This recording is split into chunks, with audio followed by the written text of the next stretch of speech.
బావా నీకు ఇట్టా అవడానికి కారణం ఎవరు? వాళ్ళ ఇంటి మీద బాంబు వేసి వస్తా అని పాపారాయుడు అంటుంటే, అయ్యో! ఇందులో ఎవరి తప్పు లేదు. అనుకోకుండా కారు వచ్చి యాక్సిడెంట్ చేసి వెళ్ళిపోయింది. మామయ్య గారు కూడా చూసుకోలేదు అని ధాత్రి కేదార్ కవర్ చేస్తూ ఉంటారు. ఓహ్! అటనా! సరేలే అయితే అన్నట్టు మీరెవరు? ఈయన్ని మావయ్య అని పిలుస్తున్నారు అని పాపారాయుడు నిలదీస్తూ ఉంటాడు. అప్పుడు మేము అని ధాత్రి కేదార్ చెప్పబోతూ ఉంటే ఇదంతా వింటున్న యువరాజు పరుగులు పెడుతూ అక్కడికొచ్చి మావయ్య మావయ్య అంటూ హగ్ చేసుకొని మాట మార్చేస్తాడు. ఎలా ఉన్నావు అల్లుడు అని పాపారాయుడు యువరాజ్‌తో మాట్లాడుతూ ఉంటాడు. మీ పెళ్ళికి నేను రాలేకపోయాను అని పాపారాయుడు అంటే, ఇదిగో నా భార్య నిషి అని యువరాజు పరిచయం చేస్తూ ఉంటాడు. కొంత డబ్బును తీసి నిషి చేతిలో పెట్టి, మీ పెళ్ళికి నేను రాలేకపోయానమ్మా. చిన్నోడి దగ్గర యూఎస్‌లో ఉండిపోయాను.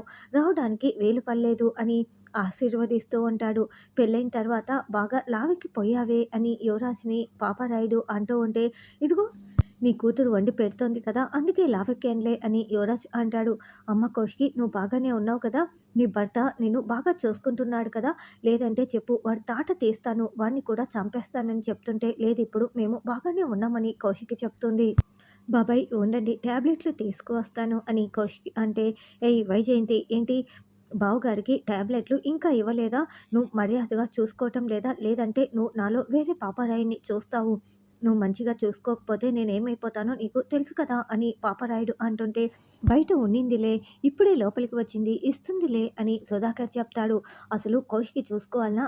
భర్తను చూసుకోవాల్సిన బాధ్యత భార్యదే. నువ్వు సరిగ్గా చూసుకోలే ఇంటికి చెడ్డ పేరు తెచ్చావంటే నేనేం చేస్తానో నాకే తెలీదు అని పాపారాయుడు వార్నింగ్ ఇస్తూ ఉంటాడు. వైజయంతి పరుగులు పెడుతూ టాబ్లెట్లు తీసుకొచ్చి వేసుకోండి అని ఇస్తూ ఉంటుంది. అంటే నాన్నకి లేటుగా వేసుకోవటం అలవాటు అని కేదార్ చెప్తే, అందుకే అత్తయ్య ఇవ్వలేదు అని దాచి చెప్తుంది. వైజయంతి టాబ్లెట్లు వేస్తుంటే నిషి సైగ చేస్తుంది. తర్వాత యువరాజ్, నిషి, వైజయంతి ముగ్గురు కూడా గదిలోకి వెళ్తారు. ఏంటత్తయ్య? ఏంటి అతన్ని చూసి మీరు భయపడిపోతున్నారు? ఆయనెవరు అసలు అని నిషి నిలదీస్తూ ఉంటుంది. పరువుకి ప్రాణమిస్తాడు. మా మామయ్య అని యువరాజ్ చెప్తుంటే, చిత్తూరులో పాపరాయుడు అంటే మా యన్న అని తెలియని వాళ్ళంటూ ఎవరు ఉండరమ్మీ అని వైజయంతి అంటుంది. పరువు కోసం ప్రాణాలు ఇస్తాడు. కావాలంటే ప్రాణాలైనా తీస్తాడు. నా కోసం ఎవరి ప్రాణాలు తీయటానికైనా వెనుకాడడు. అలాగే నేనేదైనా తప్పు చేస్తే నా ప్రాణాలు తీయటానికి కూడా వెనుకాడడు అని వైజయంతి చెప్తుంటే, అమ్మో! ఏంటి మీరు ఇలా భయపెట్టేస్తున్నారు? మరి జగదాత్రి, కేదార్‌ల గురించి నిజం తెలిస్తే అని నిషి అంటే, ఇందాకే బయట ఉన్నప్పుడు వాళ్ళు ఎవరు అని అడిగారు. నేను ఏదో కవర్ చేసి లోపలికి తీసుకువచ్చాను అని వైజయంతి అంటుంది. వాళ్ళు మాత్రమే కాదు.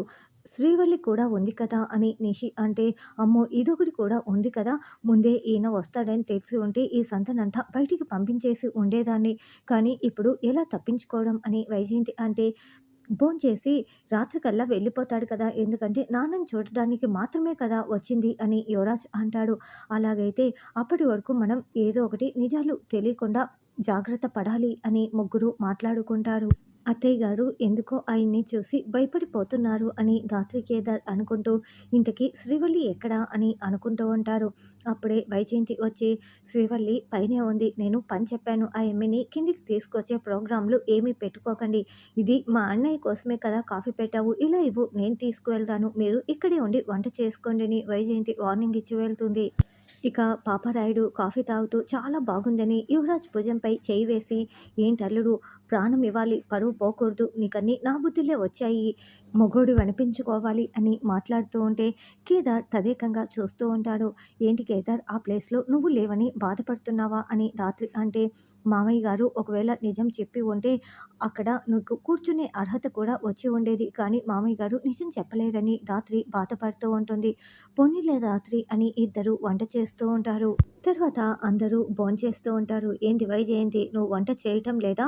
ఏంటి ఆ మధ్య అడిగితే నేనే వంట చేసి పెడుతున్నానని చెప్పావు కదా అని పాపారాయుడు అరుస్తూ ఉంటే, అంటే ఈరోజు మీతో టైం స్పెండ్ చేయాలని ఈరోజు మాత్రమే చేయలేదు. రోజు పిన్నే చేస్తుంది అని కేదార్ చెప్తాడు. ఓహ్! అట్నా అని పాపారాయుడు అంటాడు. అవును. ఓహ్! చాలా బాగా చేస్తుంది అని సుధాకర్ ఎత్తి పొడుస్తూ ఉంటాడు. ఈ జగదాత్రి, కేదారు, శ్రీవల్లి గురించి నిజం తెలిస్తే నన్ను పోలీస్ స్టేషన్‌కి లాక్కెళ్తాడమ్మి. నాకు చాలా భయంగా ఉంది అని వైజయంతి టెన్షన్ పడుతూ ఉంటే, చూడండి అత్తయ్య, ఈ జగదాత్రి, కేదారు ఎవరు అని అడిగితే మా అక్క, బావ అని చెప్తాము. ఇక శ్రీవల్లి పైన ఉంది కాబట్టి కిందికి రాదు అని నిషి చెప్తుంది. అప్పుడే కౌశికి, శ్రీవల్లి ఎక్కడ? మనమందరం భోంచేస్తుంటే పైన ఏం చేస్తోంది? భోజనానికి పిలుద్దాం అని అంటే వద్దని నిషి, వైజయంతి అడ్డుకుంటూ ఉంటారు. అవును, అమ్మ తీసుకువెళ్ళి తర్వాత ఇస్తుందిలే అని యువరాజ్ అంటాడు. లేదు, ఇప్పుడే శ్రీవల్లి మనతో పాటే తినాలి అని ధాత్రి కూడా చెప్పి శ్రీవల్లి, శ్రీవల్లి అని కేకలు పెట్టడంతో కిందికి వస్తుంది. అమ్మి, శ్రీవల్లి నువ్వు పైకి వెళ్ళు అని వైజయంతి చెప్తుంటే, అది కాదమ్మా, అన్న వదినే ఎంతసేపని వడ్డిస్తారు, నేను కూడా హెల్ప్ చేస్తాను అని శ్రీవల్లి చెప్తుంది.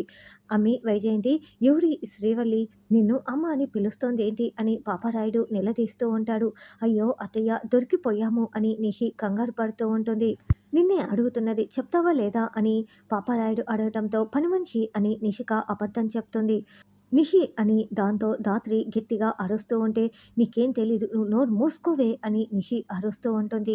ఏందమ్మి, ఏం జరుగుతోంది ఇక్కడ? అసలు ఈ శ్రీవల్లి ఎవరు అని పాపరాయుడు నిలదీస్తూ, ఇంతకీ వీళ్ళెవరు అని ధాత్రి కేదార్ని నిలదీస్తూ ఉంటారు. నేను నిషి వాళ్ళ అక్కని అని ధాత్రి చెప్తుంది. ఓ, వీళ్ళిద్దరూ నీకు అక్క బావ అవుతారా? ఇంతకీ ఈ అమ్మి గురించి చెప్పండి అని పాపరాయుడు అడగటంతో, చెప్తున్నాం కదా పని మనిషి అని వైజయంతి అంటే, కాదు ఈ ఇంట్లో మనిషి అని సుధాకర్ అంటాడు. ఏందమ్మి, ఏం మాట్లాడుతున్నారు బావా అని వైజయంతిని పాపారాయుడు నిలదీస్తూ ఉంటాడు. బో, అన్నం తిన్నాక మాట్లాడుకోవచ్చులే అని వైజయంతి అంటే, అవును మామయ్యారు అని ధాత్రి అంటుంది. ముందు నిజం చెప్తారా లేదా అని పాపారాయుడు అడుగుతూ ఉంటే, అప్పుడే సుధాకర్, నీ చెల్లెలు కూతురే ఈ శ్రీవల్లి అని నిజం చెప్పేస్తాడు. ఏంటి బావా, ఏం చెప్తున్నావు, ఏం చెప్తున్నావు అని పాపారాయుడు నిలదీస్తూ ఉంటాడు. అవును, నీ చెల్లెలు వైజయంతికి పుట్టిన కూతురు అని చెప్పటంతో, ఏంటి వైజయంతి, నువ్వు తప్పు చేశావా?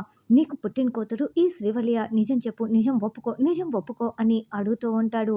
అది కాదన్నా అని వైజయంతి మాట్లాడుతూ ఉంటే, వెంటనే అతను అన్నం ప్లేట్ని విసిరి కొట్టేసి, నువ్వు తప్పు చేశావా, నేను నిన్ను చంపేస్తానంటూ కత్తి తీసుకొని గొంతు నొలిమేస్తూ, చంపేస్తాను, నువ్వు నిజం ఒప్పుకో, నువ్వు తప్పు చేశావా, నీకు పుట్టిన కూతురా అని నిలదీస్తూ ఉంటాడు. అన్నా అన్నా అని వైజయంతి వేడుకుంటూ ఉంటుంది. ఈ లోపల అందరూ కూడా వదులు వదులు అని వేడుకుంటూ ఉంటారు. అయినా కూడా పాపారాయుడు అసలు వినకుండా కత్తితో పొడవబోతూ ఉంటే, కేదార్ వచ్చి చేతిని అడ్డుపట్టుకుంటాడు. ఒక్కసారి మేము చెప్పేది వినండి అని బతిమలాడుతూ ఉంటాడు. లేదు, పరువు పోయిన తర్వాత దీని ప్రాణాలు ఉండకూడదు. ఇది మాట పెగలడం లేదు, నోరు విప్పటం లేదు. నువ్వు తప్పు చేసావా, చెప్పు చెప్పు అని పాపారాయుడు ఇక చంపేయడానికి ముందుకు వస్తూ ఉంటే, యువరాజ్, కేదార్ ఇద్దరూ కలిపి అతన్ని పక్కకు లాగేస్తాడు. అయ్యో మావయ్య, మీకు దండం పెడతాను, నేను చెప్పేది వినండి. బాబాయ్ కూడా శ్రీవల్లిని కూతురుగా అంగీకరించాడు అని కౌశికి చెప్తుంది. ఏంటి బావా, ఏంటి బావా, నువ్వు కూతురుగా అంగీకరించావా అంటే ఈ వైజయంతి తప్పు చేసిందా అంటే, నిజమేనా ఇదంతా? నేను అంగీకరించను అంటూ చాలా బలవంతంగా సుధాకర్ని గదిలోకి తీసుకువెళ్ళి గడియ పెట్టేసుకుంటాడు. అయ్యో ఏంటక్క ఇలా జరుగుతోంది? ఆయన కోపంతో నాన్నని ఏమైనా చేస్తారేమోనని యువరాజ్, కేదార్ కంగారు పడుతూ ఉంటారు. ఆయనున్న కోపంలో మీ నాన్నని చంపేస్తాడేమో, ముందు డోర్ తెరవండి అని వైజయంతి అరుస్తూ ఏడుస్తూ ఉంటుంది. డోర్ తీయకపోయేసరికి, ఏం మాట్లాడుతున్నారో కిటికీలో నుండి చూద్దాం పద అని ధాత్రి, కేదార్, యువరాజ్, నిషి బయటికి పరుగులు పెడతారు. కిటికీలో నుంచి డోర్ తెరవండి అని కేకలు పెడుతూ ఉంటాడు. ఏంటి బా, వైజయంతి తప్పు చేసిందా? అయితే దాన్ని చంపేస్తా. నేను ఊళ్ళో తల ఎత్తుకొని బ్రతకగలనా? నువ్వు వైజయంతి తప్పు చేసిందన్న తర్వాత కూడా అది ఏడిస్తే క్షమించేశావా? బా, అది ప్రాణాలతో ఉండకూడదు అని పాపరాయుడు అంటే, ఏంటి తను మాత్రమే తప్పు చేసిందా, నేను కూడా తప్పు చేశాను కదా అని సుధాకర్ అంటే, నువ్వు గతంలో తప్పు చేశావు, అందుకే కదా దానిని కప్పిపుచ్చటం కోసం నేను కూడా ఏదో ఒకటి చేశాను. ఇప్పుడు అయితే అది ప్రాణాలు పోవాలి, లేదంటే నేను ప్రాణాలతో ఉండకూడదు అని పాపరాయుడు చెప్తాడు. ఇదిగో ఈ కత్తి తీసుకొని నన్ను చంపేసేయి అని పాపారాయుడు కత్తి చూపిస్తూ ఉంటాడు. మనం కనుక లోపలికి వెళ్ళకపోతే జరగరాని దారుణాలు జరిగిపోతాయి అని ధాత్రి, కేదార్ లోపలికి పరుగులు పెడుతూ వస్తారు. యువరాజ్, కేదార్ ఇద్దరు కలిపి డోర్ని పగలగొడుతూ ఉంటారు.